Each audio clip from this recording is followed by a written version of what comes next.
você está no canal Amador, vamos aqui falar de mais uma leitura feita. Se trata do livro A Hora da Estrela, da Clarice Lispector. Eu li esse livro agora no mês de novembro, né, para o canal, aliás, para o grupo, né, Lendo Literatura Brasileira, né, do Álvaro, vou deixar sempre o link lá embaixo. E nesse mês de novembro a gente se propôs a ler esse livro aqui. Para mim se trata de uma releitura, né, eu já li esse livro aqui faz um tempinho já. Inclusive foi o meu primeiro contato com Clarice Lispector e, assim, na primeira leitura que eu fiz, eu não lembro de ter entendido muita coisa, né? Até porque é um livro, assim, como todos os outros da Clarice, esse aqui também é um livro que revela muita introspecção, fluxo de consciência e principalmente uma questão a questão da linguagem aqui é muito importante. Por quê? Eu coloco esse livro assim, como dividido em dois grandes blocos que você pode ver estruturado esse livro, né? O primeiro grande bloco é a questão do narrador, aqui se trata do Rodrigo S.M., dele falando diretamente com o leitor, né? Em que ele fala das suas justificativas para escrever essa história, do porquê escrever e sobre quem é essa história. Ele fala um pouquinho das suas próprias motivações, ele coloca um pouco de si e principalmente trabalha a linguagem como de linguagem para linguagem, né, a metalinguagem, e também da questão da importância do porquê escrever, né?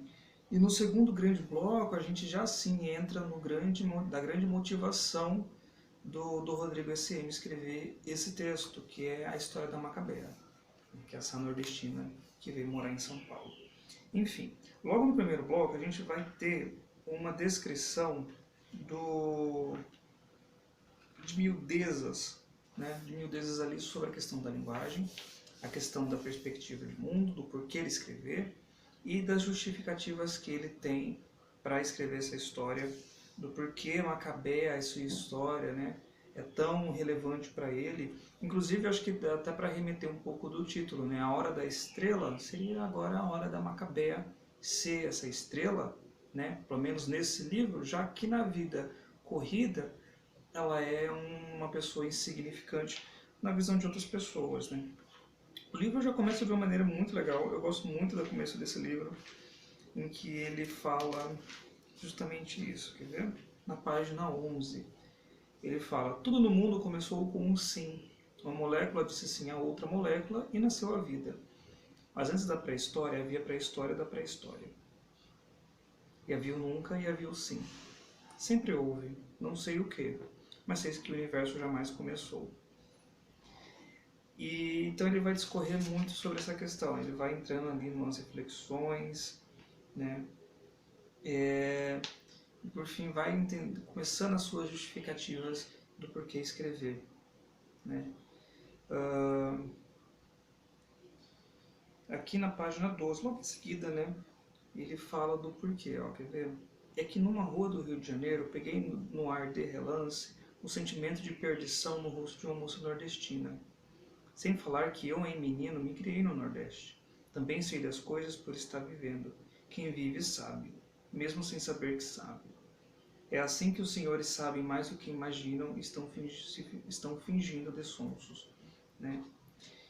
E por isso que ele começa a ter essa empatia com um pouco da história da Macabea e por fim vai aqui discorrer sobre do porquê que ele está escrevendo isso. E em algumas passagens, não que isso seja ruim, pelo contrário.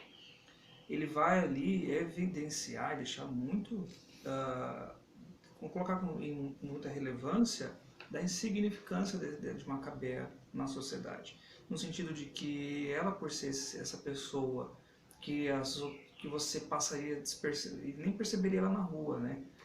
E seria apenas mais uma pessoa indo e vindo, né, na vida, ele olha para essa insignificância e reforça ainda mais, né? Ele fala da questão do cheiro dela, fala da questão da feiura dela, e de quanto, inclusive, quanto ela é alienada, né?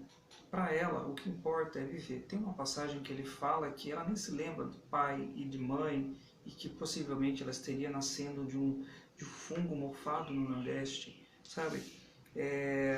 E por fim, ele vai entrar na história da Macabea.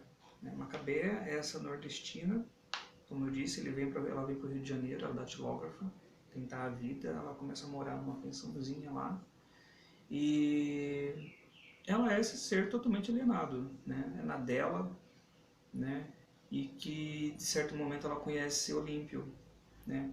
Olímpio, ao contrário de Macabea, é um homem que tenta ali buscar. Ele não chega a ser um salafrário de mão cheia, mas ele tenta tirar proveito das coisas que ele tem ou daquilo que ele consegue, né? E Macabea, como é esse ser alienado que só pensa em viver, ela não se indaga das coisas da vida com muita facilidade. O Olimpo já é o contrário, né? Ele é metalúrgico, na verdade ele é operário, né? Mas ele se auto-intitula metalúrgico, e daí uma coisa que a Macabea também, ela começa a sentir orgulho, porque perante tudo isso que ela é, de uma coisa ela tem orgulho dela ser datilógrafa.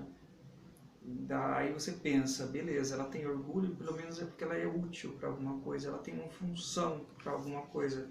De tantas outras coisas que ela é um pouco insignificante na visão de outros, ela se autonomiando datilógrafa e, e ele metalúrgico, então são duas nomeações, são duas funções do porquê para que ela está ali dentro da sociedade, né? Então é uma coisa que eles, na verdade ela mais que ele, né, tem orgulho. Na página 43 ele fala: o rapaz e ela se olharam por entre a chuva e se reconheceram como dois nordestinos. Eles se conheceram num dia de chuva, né? Bichos da mesma espécie que se farejam. Bichos da mesma espécie. Aí você vê que se farejam. Você vê que aqui nesse pequeno trecho ele já coloca essa figura da Macabea como algo um pouco mais distante da humanidade e mais próximo de um animal irracional, que vive por viver, sem indagar muita coisa, que se farejam, né? Até se farejam como se fossem bichos e algo do tipo. E ele a olhar enxugando o rosto molhado com as mãos, e a moça bastou-lhe vê-lo para torná-lo imediatamente sua goiabada com queijo. Você vê a simplicidade da coisa, né? Enfim, mas aí o que acontece? Como eu falei, o Olímpio não ele tem esse comportamento diferente dela, né? Ela é alienada e tal, sonhadora, só quer viver e tal, não questiona muita coisa. Ele não, ele já tenta tirar proveito de alguma coisa. E em determinado momento, se não me engano, ele se engraça com outras mulheres, né? E uma dessas mulheres mora junto com Macabea. Inclusive tem uma pergunta que eu achei sensacional, que ela pergunta para Macabea se ser feia dói. Macabea responde ali na maior ingenuidade: eu não sei se dói, né? Me responde você. E a mulher fica brava, obviamente, né? E o grande momento é quando ela vai ali procurar uma cartomante, né? Eu não vou falar o final desse livro porque eu acho que é interessante. É curtinho, dá pra ler num assentado ou não, né? Porque apesar de ser curto, tem um pouco mais de 80 páginas, ele é altamente denso. O interessante é você olhar para esse final e tentar tirar, depois de tudo que o Rodrigo falou lá no comecinho, da importância da escrita, né? E essa conversa com a cartomante é algo interessante, porque aí você percebe do porquê, a hora da estrela, né? A hora de que ela vai brilhar e do porquê. E, enfim, é um livro interessante, agora nessa segunda releitura que eu tive, porque eu percebi algumas coisas, né, que eu não vi na primeira leitura, e que com certeza, nas próximas releituras futuras, eu vou acabar olhando para esse livro e vendo ele de uma outra maneira também, somando-se, né, ao que eu já estou pensando hoje. Então, esse livro aqui foi escrito logo ali, um dos quase últimos livros que ela publicou em vida.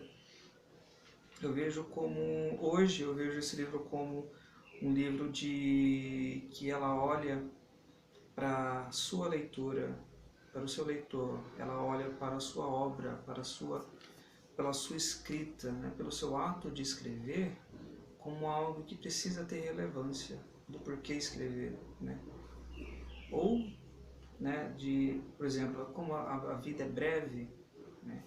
A vida é breve, então assim, outras pessoas poderiam olhar para a vida de Macabea e assim, não prestar atenção, simplesmente passar batido, como tantas outras vidas que passam batido, e que, da mesma maneira que a vida de Macabea rendeu um livro com tantas reflexões sobre a própria, olhar para Macabea, olhar para si também, né, sobre a nossa brevidade, tantas outras pessoas também que passaram pela gente, que estão passando por entre a gente no nosso convívio, quanto delas também não poderiam render uma história de reflexão, de olhar para a vida dessas pessoas e refletir sobre a nossa vida também, como se fosse um espelho, né?